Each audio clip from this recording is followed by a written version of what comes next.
Imagine being forced to choose between watching your baby die or risking everything to give him a chance at life. This wasn't a hypothetical question. It was the agonizing decision faced by a mother in ancient Egypt. A woman whose quiet act of faith would alter the course of history. The year is approximately 1525 BCE. Egypt, the most powerful empire on earth, is ruled by a pharaoh terrified of the growing number of Hebrew slaves. He sees their strength as a threat to his throne. His solution? Genocide. A decree is issued. Every Hebrew baby boy is to be thrown into the Nile River, an attempt to crush a people by targeting their future. Enter Jochebed, a Levite woman, a mother, and soon to be a symbol of unshakable faith. In the shadows of tyranny, she gives birth to a son. The Bible tells us in Exodus 2 that she sees he is a fine child. The Hebrew wording suggests she saw something beyond appearance, something divine. She recognizes purpose before the world does. For 3 months, she hides him. Every cry becomes a threat. Every knock at the door, a potential tragedy. But infants grow, and the whispers of resistance can only remain hidden for so long. When the danger becomes too great, Jochebed doesn't give up. She steps out in radical trust. She weaves a basket of papyrus, sealing it with tar and pitch, the same materials used to waterproof boats. But this is no ordinary basket.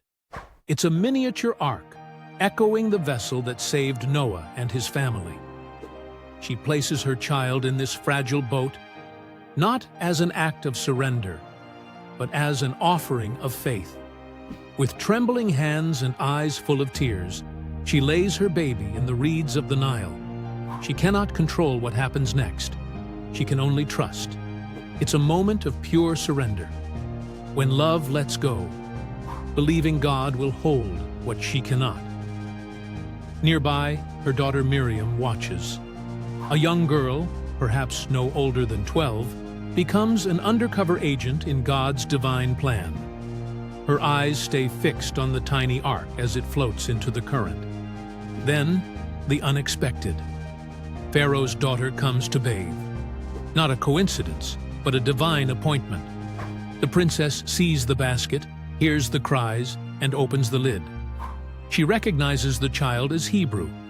She knows her father's decree. Yet something in her heart softens. Instead of enforcing the law, she acts with mercy. A decision that defies her culture and her father's will. Miriam steps forward with courage beyond her years. She offers to find a Hebrew woman to nurse the baby.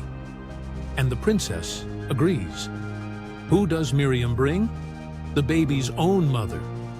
In an extraordinary turn, Jochebed is paid by the palace to care for her own son. The very child marked for death now protected by Egyptian royalty. This is not coincidence. It is divine choreography. When the child is older, he's brought back to the princess. She names him Moses, meaning drawn out of the water. A name that prophesies his future, because one day he will draw an entire nation out of slavery. But before Moses became a leader, he was a miracle in a basket, a survivor of state-sponsored genocide, a testimony to a mother's boldness, a sister's courage, and a princess's compassion. Their choices, quiet and unseen by most, rippled through eternity. This story is more than a tale of survival. It's a revelation of how God works.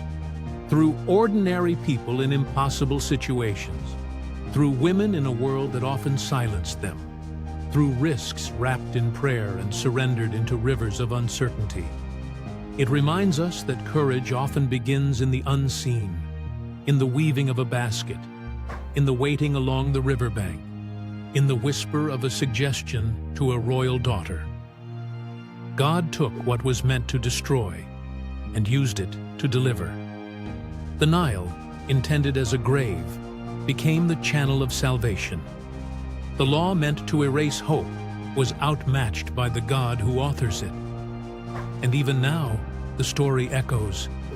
How many times have we felt like Jochebed, holding something precious, terrified of losing it, forced to release what we love into an uncertain world?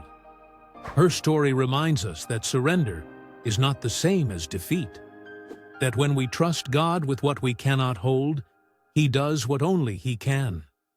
Moses would become the voice of liberation, but his first rescue came through women of faith and courage, each saying yes to a moment that didn't seem heroic at the time. The lesson is eternal. No act of obedience is wasted. No prayer goes unheard. No basket cast into the current is beyond the reach of God's hand.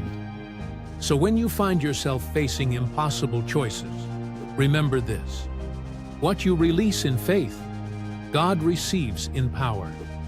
And sometimes, the smallest ark holds the greatest destiny.